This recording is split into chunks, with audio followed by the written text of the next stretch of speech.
Should I? Where will I put it after?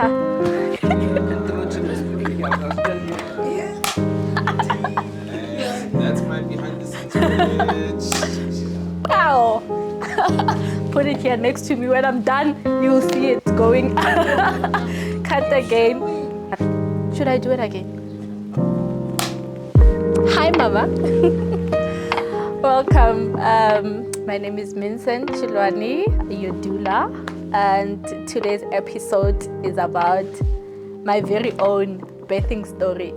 Oh my goodness.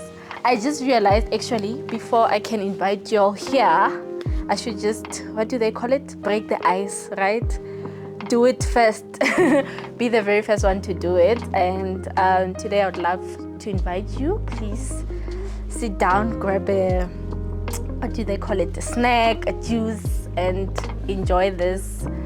I don't know how many minutes it's gonna be, God, because a lot happened. And yeah, hopefully I'll be able to really remember every single part of it because it's so important. I mean, who forgets either way? I mean, there's only those few moments that a woman can really forget what happened on the day when they were bringing life into this earth. So when I felt pregnant, first of all, I didn't know. I think I started being sick from the head-go. The first few weeks were horrible.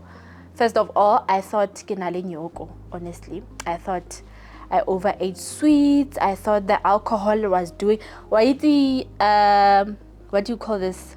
Hangover. Yeah, 9 months I had that. And I was so sick. I remember even I was on my periods on the time and I couldn't understand what was wrong. But I remember vividly so, I used to work closer to a pep store. So every morning before going to the office, because pep would be like a 9, and I would be late or go to the office, then quickly rush down to pep to go buy chocolates. So you know when you walk to go pay and you find by the aisle there's like those chocolates, I would literally just every single day for a good 7 days go to that place and just grab chocolates. I knew today I want to try this one, the next day there would be like 7 literally, and I would be eating them before even lunchtime. And there's one time when I was so sick at the office, I was so moody, I was so, I didn't know what was happening. I remember calling my late mom that time and I was like, yo, ma, I don't know what's happening. I think I'm lawyer. Because what in the nyoko or hangover is this? And I actually went back to the very same pep store to go buy a pregnancy test because I was like, there's no way I'm buying an expensive pregnancy test because there's no way I'm pregnant, because my mom had said, I'm sure you Emilio, and there's no other way. And I went to the store and it was in Hatfield. I remember I bought that, I think it's 20 rands pregnancy test, because I was like, I'm not buying the expensive one, child. I want to buy sweets later on. I'm trying with this cheap one just to show my mother, Guti, there's no human being inside this human, right? And I went to the office bathroom. I took that test. I didn't even have a cup. I just went and peed on it. And immediately when it came back, there's something about a positive pregnancy test that comes immediately positive. Like it doesn't teka, it doesn't think it comes out positive immediately. So I peed on it and I remember pulling it out. It was positive. And I was like, nah, it's still gonna decide if it wants to be negative or positive. And I put it on the sink and I dressed up. And when I looked at it, I realized girl is positive, pregnant. And I couldn't believe it. At that moment, I literally felt myself healing from all those sicknesses because, darling, I knew what was inside of me. I knew the things I did to make sure that that thing is inside, So everything sort of jammed, I could literally feel my old life leaving my body to this new life that was now carrying someone. And it's a moment that until you experience it as a woman, you really can't explain to the next person how it feels like.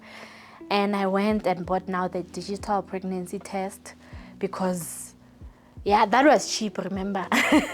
Convincing myself, let's go get the real thing. And I did, and it was pregnant.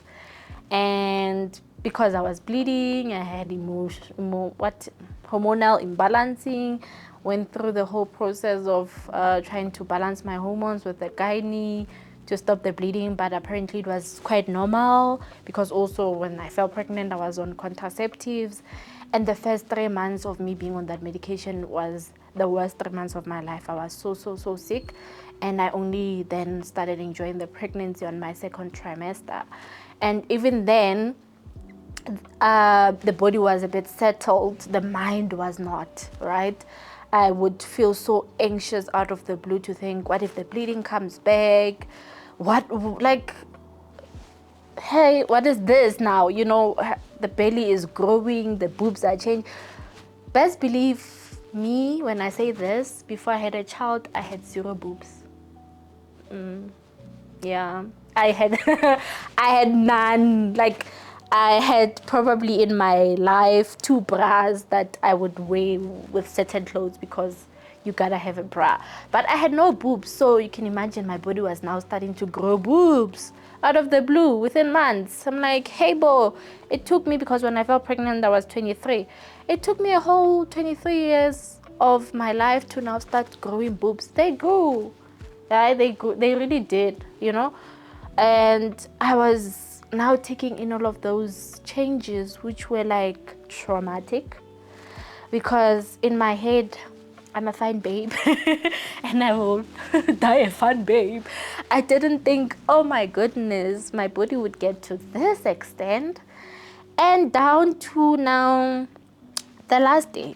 So throughout my pregnancy, I had a schedule with my mom where, because I was at home and it was so hot, where I would bath in the morning and then in the afternoon, so she would help me, because really, child, I couldn't do anything. And in those times when she would bath me in the morning, she would, prepare. I was lazy at the same time, prepare a meal, because she would go to work, say, okay, I've left you your lunch, then you do this for supper and stuff. But I also enjoyed cooking dinner. That was that was my best time, to be cooking in the afternoon, right? So when the time arrived, I think I was it 40 weeks to be exact when I gave birth.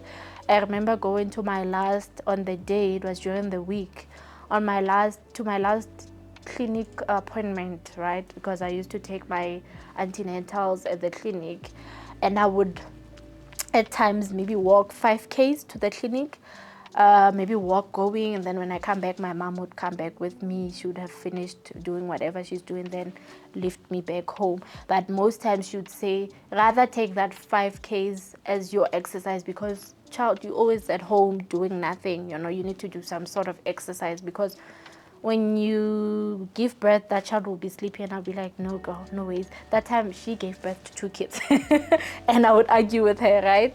So on that day, I remember it was the day of my appointment, and it would always be so hot. But on that day, I think it was raining, and I decided, you know what, I want this baby out of me. I was so tired. My soul, my breathing, my everything was tired. And I remember doing the baby dance in the morning. Oh, I danced. I did the baby dance. I even recorded myself, because I was like, I need to do, because I didn't have a baby shower, I need to do something exciting. And I did the baby dance, and then I walked 5Ks to the clinic. Coming back, I came back with my mother. So when I was at the clinic and the nurse was checking me, she was like, you're not gonna see this weekend alone. I was like, whatever. At this point, the way I was so tired, I didn't even believe it when they were saying, you're almost there.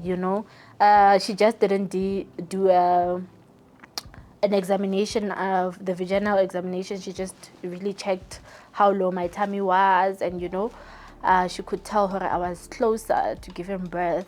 A part of me wanted to believe her, but I was like, no, I'm not gonna get my hopes high, because in my head I thought I was gonna give birth at 37, because my belly was big and I was so tiny back then. I thought I was gonna give birth at 37 weeks, but it went all the way to 40, child. That baby at that time was almost 3.9 kgs inside of me. So I was really not looking forward to taking her out of me the very same way she went in, right? And after the walk, my mother picked me up from the clinic. I went home, and in the afternoon, it was time for me to bath. And for the very first time in the whole 9 months, I didn't want to bath. I didn't want to bath. I was tired. And she was like, there's no way you're not bathing. I'm like, girl, Bona, you can go bath. I'm not bathing. I'm tired. I'm sleeping as it is. This child must just chill as well. Like, I am hurtful. And I think an hour after that argument, I had the biggest, most massive pain of my life. I remember I was lying down because I'd like to just lie on my left side and be on my phone. I was lying down and that pain shook my whole body. And I kept quiet because I couldn't even scream. And I thought, ooh, what was that? Right? Remember also, I had never even been told of how a labor pain feels, besides the only quickest explanation being pain. It's painful, it's, no one ever told me if there's a contraction that comes and goes and you must breathe in between contractions. We just see it only on TV when we're watching movies where women are just crazy crying and there was no sort of preparations that was put into my head on to how to best expect this pain. And I was lying down and it happened. It shook my whole body. I don't know if it came from the back or from the stomach, but something happened and electricity was just like all over my body. And I stood there. I remember when you're pregnant, even getting up is not the normal get up child. You have to balance and sort of move the person from one side to the other and you guys get up. And even that whole process took so long because the other pain was coming back, and that's when I was like, hello, help me. And immediately when I screamed, I remember my mother coming, holding a bucket and just screaming, I told you, I already there. You know how our black mothers told you to bath. I'm like, but if you knew I was gonna go through this today, you should have just been more, specific on the child. Today, I would have, not argued, and we were arguing while getting the water ready. And I remember seeing how nervous she was. Meanwhile, the whole pregnancy, I thought she was strong. But when the time came, she even went as far as calling my neighbor. I'm like, hi, Bo. What Beyonce is this? But I can imagine now sitting here, Hore, it must have been traumatic for her to even think of how the pain feels like, to now having to see it happen on her little baby girl, and yeah, I remember just being splashed kameti, to take the bath now. And for some reason, in the beginning, they were so heavy, the labor pains were so heavy. And then we decided to go to Bela Bela, the hospital there, because I didn't want humps. Yeah, when we were driving and we were in the car, any gudlu that was doing my body.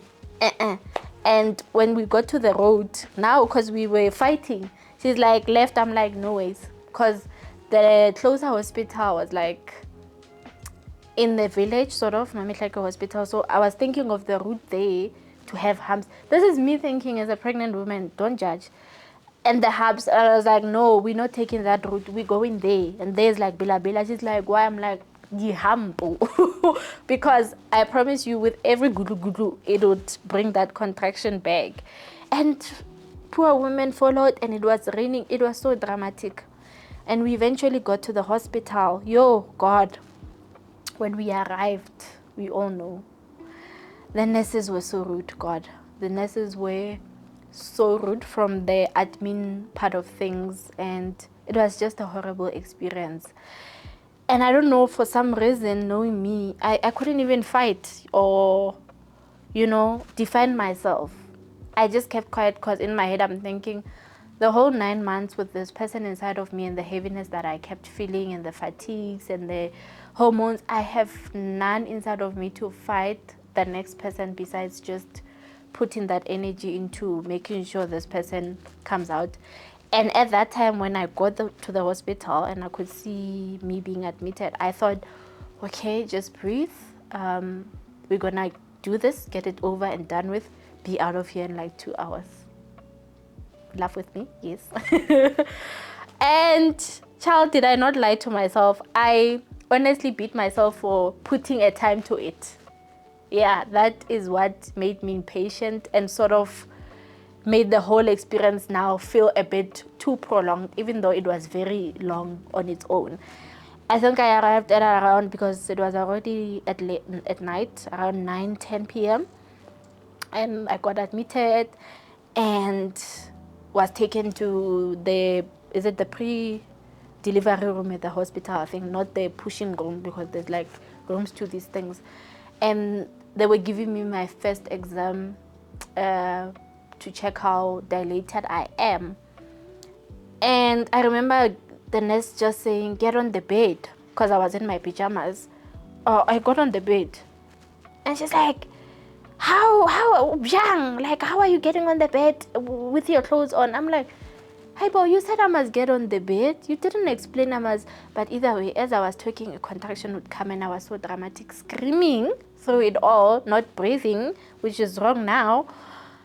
Looking at it, I was like, hey, bo. Even my mom was like, not in the mood to fight, to say, but you didn't explain, Uguti, we must be naked, or I must, nothing was prepared of me. Like, they were not taking me through step by step on what to do. She was like, no, how do you get on? How am I supposed to check you if you still have your panties on? I'm like, oh, I didn't know I was supposed to take off my panties. What are you gonna do?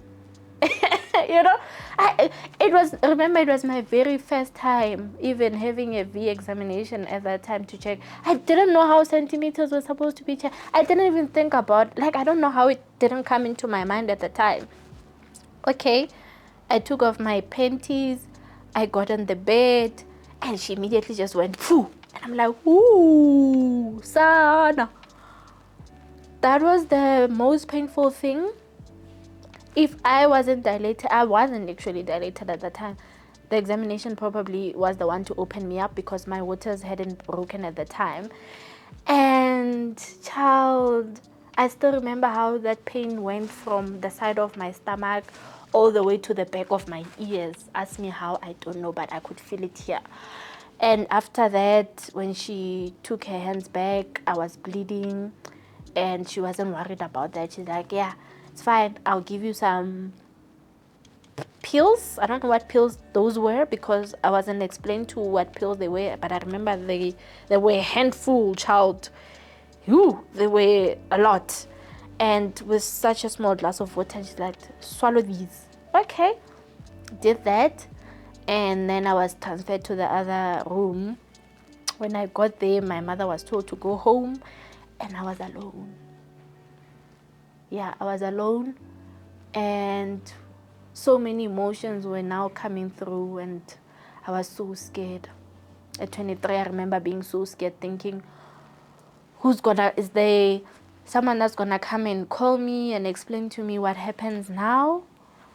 Do I wait to be told, Tori, I'm gonna go give birth or start pushing at this time?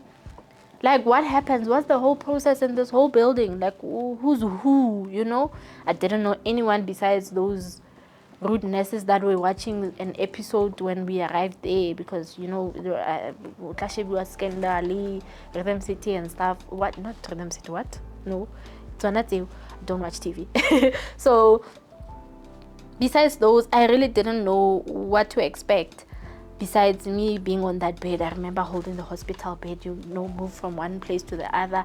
I didn't know how to best, care for my body. And I was screaming, child.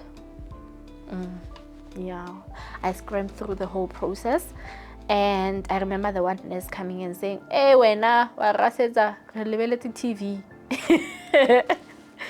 And I was like, my darling, what do I do with this pain? She's like, hey, bo, we were not there with you. See yourself through it. Hey, okay. I think around 3. Because they checked after a couple of hours, your centimeters. Around 3 a.m., they were coming again to call me to come and be checked. I think there was 4 or 5 of us in that room at that time.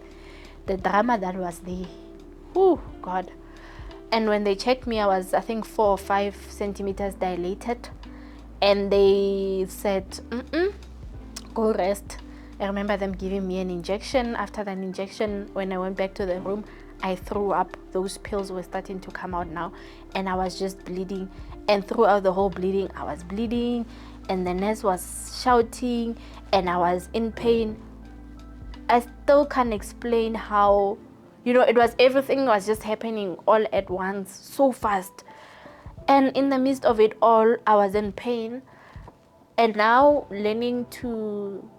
starting to learn about a woman's body and how labor pains or labor operates on a woman's body, I was now starting to be in a zone with the with the pains, right? It was now moving from that period feeling like pain to now an excessive pain where so we call it a ritual feeling, like you're just supposed to actually let it be, like let your body be in it, literally just be in a zone. So I was starting to be in that zone, but I still didn't know how to regulate my body and just let it be.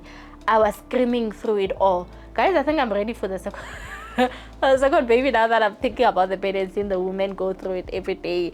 You just need to let it be, right? So at that time you see how I'm just going in circles. You're supposed to just let it be a feeling like that. Whether the pains come, you're supposed to let them flow through your body. So when you resist and you are just tired and you're just holding on to things, you are fighting against them, and they will nisa you, child. They will go also against you. So I was going against the pain, and it was just so horrible. So yeah, that happened, and it was the worst pain ever. I think the screaming made it even worse. And in the AMs, when the nurses were changing shifts, I remember when I was closer, because that's the time where you start feeling the baby come out or dropping. You start feeling like you want to take a shit, you want to poo-poo. And I was screaming, guys, I want to poo-poo, in the midst of me being tired and so drowsy. All I wanted was the bathroom to go make my poo-poo so that I don't get shouted at more. Because in the midst of me throwing up, I got shouted at. And in the midst of me feeling the poo-poo, I was thinking, I'd rather struggle to the bathroom than have to be here, do it here, and have these women murder me. And they were like, no, do it there. Do it there. Sit there and you are doing it there. And funny, it happened. No, the poo-poo came out, and I was told, you did it, clean it. I'm like, Haibo, why were you telling me to do it here if I'm still gonna clean it? I should have went to the poo-poo's place and did it there. And they were like, no, clean it yourself. Please best believe I woke up from that bed, because I was lying on my left side. Remember, they encourage you to lie on your left side. In those horrible pains where I could literally feel the baby's head. I got up. I remember getting up. I would love to show you, but I'm sure I will ruin the camera stuff. I got up like that, right? With my legs open, and literally tried to not, because I could feel if I closed my legs, yeah, the head was out. I don't know if I'm making sense. So I got up. Luckily, there was a paper-like towel at the time that I could just wrap and say, I'm done. I'm done cleaning. What happens now? And the nurse, I think she was supposed to clean, literally came. She was supposed to clean. That's when she was coming to now collect those papers and throw them away, and didn't even give me a second paper. Got back on the bed without any paper, and when she came back, she was just telling me to pull my bum up and so she can place the second sheet on, and left me there, right? And at that time, your body tells you, even if you are just dramatic or not cooperating and stuff, your body does tell you when it's time to push. There's nothing you can do besides the feeling of pushing, And I literally now stopped feeling those other so many feelings to now being serious about Jonga Sana. I am pushing. I screamed it out. Nurse! Like, I am pushing. And I think they also, because now when we are at the hospital, we know when the nurse can also just still be there while we are with the woman. And they know when the time for pushing is there. They know the sound. They know the scream. Like, they know the nurses. So they don't need to be rude about it in terms of leaving you there to wait for that moment, because they can tell. But yeah, they could tell when I was doing that I am pushing sound or nurse sound. And they all came. Firstly, the first one, she came alone and she could see the baby head, and she's like, don't, just push. She told me push, but I wasn't cooperating because I felt like my whole body was tearing apart, you know, and I had no energy. In the midst of me being there at that hospital from 9 p.m. until the next day, because I gave birth in the afternoon the next day. So the whole night and day I hadn't eaten. Yeah. Nekisaja. I hadn't eaten, I hadn't had anything to drink. So when the time for pushing came, besides me being tired, I was also hungry and thirsty. I was very thirsty. And I don't remember eating or drinking. No, I don't remember eating or drinking. And when the time came for me to push, I did it with my last strength. And because you get to push while lying down like you are dying, you literally feel like you're dying, because they kept on saying push. And I didn't know if I was pushing from the back or from the front. All of that pushing, I didn't know where it was going. I couldn't feel my body push. I could just breathe, because seeing them looking at me from, down there, I could see maybe when I do it, they are seeing progress, but I couldn't feel anything, to a point where, because I was tired, I felt like, you know what, I can't do it. There was no motivation besides, yay, push away. We were not there. There was no sort of, it was just all hardship that was happening there. Now there was starting to be, I think, a lot more, because there was probably not students, but yeah, I think there were 5, and all of them were shouting, for me not cooperating. I'm sorry I didn't cooperate, but really there was a lot going on, to a point where I gave up. I can't believe I did that. But yeah, I gave up, and I think I passed out a bit. And when I woke up because I passed out thinking, let me rest and gather my strength. When I wake up, I'm gonna push. And I passed out. When I woke up, there was one who was here pushing me down. And I remember seeing a Caesar fly. I saw a Caesar going. And I remember screaming so hard, but when I was screaming to push, the Caesar had already went in. And I wasn't even told, hurry, we're gonna cut you. Yo! That Caesar pain and the pushing pain and the labor and the crowning all happened at once. There was just heat coming from down there that I just couldn't explain. And it went poof. Waphuma kanjalo usisi. Yeah. And they held her up, and they're like, what gender is this? I'm like, it's a girl. And they're like, good. And she was crying, and they took her away. They didn't let me do body to body, skin to skin. They didn't let me do that. I don't know why. I was so hungry, still am till today.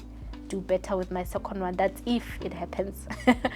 They didn't let me do skin to skin, and I missed that moment. Like, I'm still angry, honestly, about it till today. I won't lie. And then they stitched me. I remember they did put a bit of anesthesia, local anesthesia. I hope I'm saying it right. And she did do. I could feel every stitch going in. And I think it finished quickly, where she was left with 2 or 3 stitches that I could feel. And I was just crying. That was the time, in the midst of all those hours, where my tears were really coming out, because I was thinking, what did just happen to me? I remember seeing my mother come holding my daughter, and at that moment my head was telling me to be angry at everyone, because what is that? Firstly, I moved around the whole block naked because I didn't want any impahla. On my body. It was so hot. The labor pains were hitting me hard. Heat. I was walking around naked. My cookie was wide open in front of everyone and even cut. And now comes this doctor who was a male, cute, who comes and just stands there as well. And I'm like, hey, Bo, even a man in here. And yeah, I felt so naked. You think now I would mind taking off my clothes and letting everyone in the studio see me naked? I don't think that is naked. That naked that I felt there, it won't be the same as now me taking my clothes off and allowing anybody to see me naked. That was the most naked I've ever felt in my life. I wished someone could just take even a blanket. If they didn't want to cover my body at that time, at least cover my face so I don't see you seeing me naked like that, right? It was so painful. There was pain. Ever, right? And it's like you're not even given a chance to process that pain. You are just handed over the baby. I remember after the stitch, they cleaned and they put on a gown, and the shift that was there was starting to be, there was one lady who was a bit kind, and she gave me a gown. That's when they gave me the baby, and they brought food right there and then on the same bed. Yes, I remember I didn't like that fact. Hooray, why would you bring me food where I was just pooping? Who does that? It was in the same room, but because also, like I said, I hadn't eaten, I hadn't had anything to drink, and they saw me faint while I was pushing. I'm sure they were scared, or I could have died. So they had to quickly give me something to eat. I don't remember what it was because I just took 2 spoons, but I remember using a spoon and eating, and they wanted me to breastfeed. That was my very first time in my life holding a newborn baby. I didn't even know how to hold that girl. I remember I didn't know if I was, what did I do? Oh, my mother brought in the head from this side for me to put here. The nurse was like, what are you guys doing? She wasn't even there to help us place the baby nicely on my tummy. Yeah, literally I had the head here instead of the body here and the head. No, my mother just, because she could see how weak I was, she wanted to help me, but she didn't know how to best help me. And yeah, then the nurse came, took the baby from my mom, placed it here, and then took out my boob in the baby's mouth. We are trying the whole breastfeeding thing, and there's more pain coming. I'm like, hi, Bo, when does this pain end now? They're like, shush, feed, eat. And that happened for a good hour, and then they brought in the wheelchair. Oh, firstly they said, oh, was it before? I think the whole breastfeeding thing where they stitched, cleaned, and they said, wake up, get off, go take a pee. Ah! I'm still laughing. I'm like, huh? Like, go pee. I'm like, hey, Bo, there isn't even anyone to come hold my hand to get off the bed. I must, after all of that, just wake up. You trust me to walk from here to there to pee. I was even shocked. I was looking forward to, in my head, seeing my body get off from that bed to the bathroom. I was looking forward to seeing how I was going to do it. And I did. I got off and I went to the bathroom. When I got there, I couldn't even bend over because I wanted to see how Sissy was doing. I was like, girl, what did just happen? I was so shocked. I remember even bending to sit down on that toilet seat was so painful. God. My body having to remember. I remember I couldn't program my body right to say pee. Yeah? You know when you push your pee? My body needed a moment of shaking and coming down to say, here's where we push the pee out. I didn't know if the kakas was gonna be pushed out. Like the system was so shocked. I didn't know which push to do when I got to the bathroom. And I sat there and I did push and the smaller nyana pee came out and I was like, done. I stood up, dressed up, and I was like, okay. Remember, you're not dressed, right? It's that hospital gown. And, they put the pad and say, hold it with your thighs. I don't know if you don't have thighs, what are you going to do? Because you have to hold that pad with your thighs only. And I did that. I was like, and I was bleeding so heavily. So much that at that point, okay, when I sat down, I think also you have clots coming out and stuff. And I had to ask for another second pair of pads that they refused me of and said, I have to manage what I have. What she said, Jello, or we are at the hospital here. What in the Beyonce is this? Yeah, I had to, because I remember there were two placed together. And I remember my mom saying she would rush out to go buy. She did check what pads they were using. When she said she was going to buy, they said, bring the Dr. Long. And again, Dr. White. Yeah, Dr. White. Sorry. And she, because I'm putting my brain back to that time. She brought those and they were the ones that was helping me. It was before COVID. It was in 2020. So there were still regular movements back then. And then it was time for her to go home. I had to be left alone at the hospital with the child because we couldn't be discharged as yet. As my baby was a bit yellow, my mother was like, no, she's a yellow bone. Don't put her under that light thing. And they had to do some tests on her because she had also pooped while in the tummy. And they told us that can only happen after the doctor and the results are back. More. And we slept. I didn't sleep, honestly. I kept looking at her. My body kept wanting. I was so, I don't know. I felt like I couldn't not see her. I wanted to see her every second, right? And the next day I took my first shower. And yeah, I was with another lady in the ward. And when she showered, I took care of the babies. When I went to shower, she took care of the babies. My mother came back to the hospital with my aunt and they saw the baby. She also had took her face poo-poo and I did my poo-poo as well. And the results came back nicely and we were discharged and we were told, because it was a weekend, the home affairs was closed. So we couldn't get her birth certificate, but only forms. And we were discharged. And when we got home, just when I thought the trauma was done at the hospital, we got home. Me and my mother, remember I'm 23. The last time my mother had a newborn was 23 years ago. And knowing my mother, I had actually never seen her with a newborn. I hadn't. And we were starting to experience this new person together.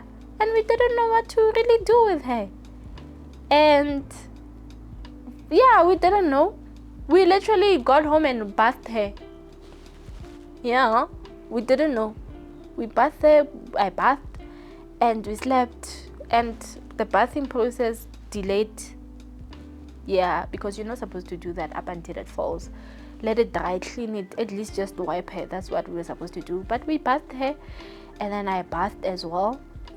And then life continued. But when it continued, I felt so broken inside. I don't want to lie, from that whole experience.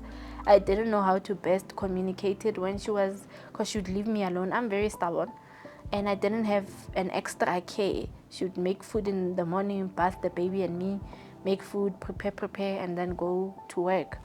And naipereka, so she literally, if she was home, there was not going to be any form of money coming in, so she had to go sell so that she could provide for me and my daughter.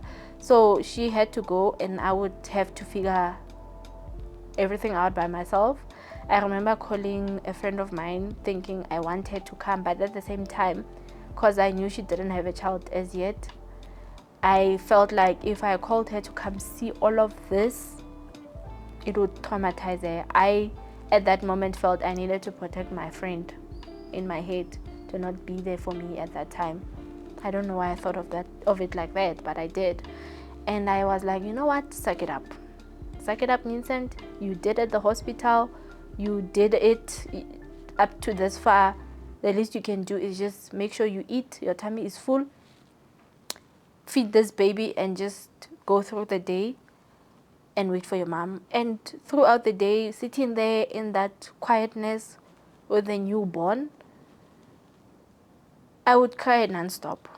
I would cry for my old life. I would cry for my body. I would cry for that traumatic experience. I was just a crybaby, and when my mother came back, I would stop crying. But those emotions, I didn't know how to best take them in or process them. It was a lot, right? And because it was 2020, when did COVID hit? June, somewhere there. When COVID hit, luckily, everyone was home. My mom was home. My dad was also around. My brother was working. My cousins came. My one cousin came. I also just started thinking of getting a helper. And it was sort of a full house that left me a bit stable, and I could have people help me with the baby, and I would get some rest or somehow feel like they were there. So a part of me could forget that experience at the hospital, right? And that little community sort of kept me moving, and I sort of put it at the back of my head and let life go on. But yeah, especially when my daughter became a toddler, that's when that feeling came back, actually. That's when I realized, oh snap, I'm actually acting out of so many emotions inside of me. And even with the relationship with the dad, I realized so much of my emotions were coming back from that time at the hospital when I was giving birth, and I felt so vulnerable and everything had bottled up, and I was now this angry mom. Oh, my poor baby. I was so hurt inside from that whole experience that I took it out on her when she was a toddler, on everything in life, on the work, on life its own. Like, I felt like I didn't want to make new friends. How could life be so cruel that I had to be stripped of my nakedness and, be exposed like that? I was so bitter. And it's only starting to be processed now as I'm going through this whole doula training, where I feel like I can pour into the next woman and help her have a better experience. And a part of me is still so scared for the second baby, even though I know I'm doing all of this to build a community and a proper support structure for the next woman, in a proper, dignified way that is professional and non-professional at the same time. Non-professional not meaning hore now, no, but in a friendly, motherly way. That maybe I will gather the strength to do it again. But yeah, I hope this will motivate someone to come sit here and tell me their story and their experience and their emotions. See, it's not that bad. And I hope you enjoy hearing about my birth story or my birthing story, and I can't wait to hear from you. Please don't forget to subscribe to our channel. It's free, guys. Share, subscribe, follow us, the Self-Care Mama Journal, the Self-Care Mama on TikTok, and I can't wait to host you here. Thank you. Enjoy. Bye. Oh, cut.